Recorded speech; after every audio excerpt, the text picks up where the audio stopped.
Hi, and welcome to my presentation of the effects of telephone counseling on smoking cessation, my integrative review for 890 Research in Rural Nursing. To guide a search to find out what interventions for smoking cessation would be most effective for an advanced practice registered nurse, I formed a PICO question. For adults, how does telephone counseling compared to standard care affect smoking cessation 3 months post-quit day? To support this problem, evidence was gathered which reflects the problem smoking continues to present. The Centers for Disease Control and Prevention identify tobacco use as the single largest preventable cause of disease, disability, and death in the U.S. 50% of adult smokers will die from causes directly related to smoking. For every one death attributable to smoking, 20 people will become afflicted with a smoking-related disease. Costs to the nation are close to $96 billion in direct medical costs and $97 billion in losses due to productivity as a result of premature death. Smokers are more likely to be poor, male, have only a GED or no high school education. Kentucky ranks among the highest in adult smokers at 22 to 26.8%.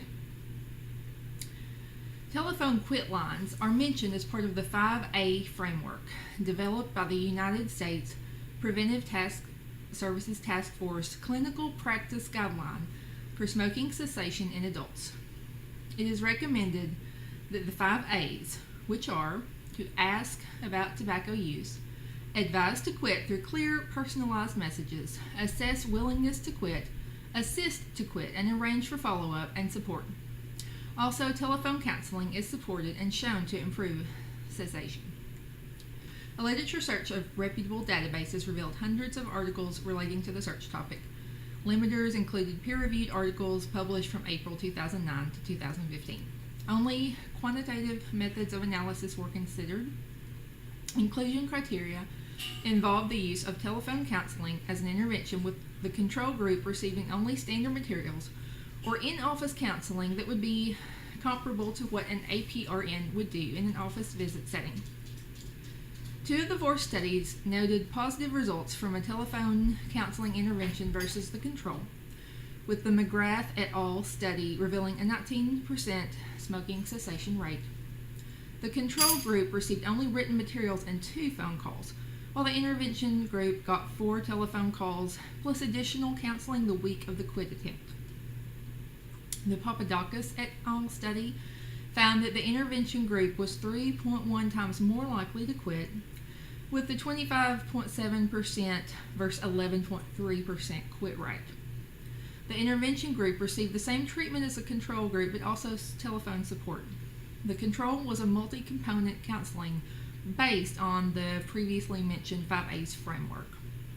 Zanis et al. Chose a different group, still adults, but young adults ages 18 to 24.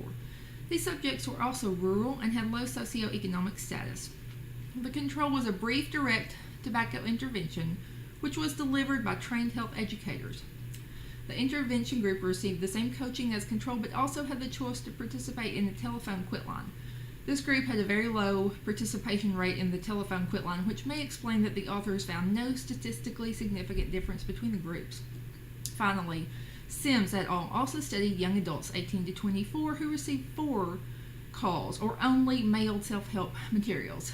This study also found no serious effect on quit attempts, with only 8.1% of the intervention group achieving smoking cessation versus 7.5% of the control group. Support for nursing practice includes positive results for the adult population for telephone-based counseling interventions.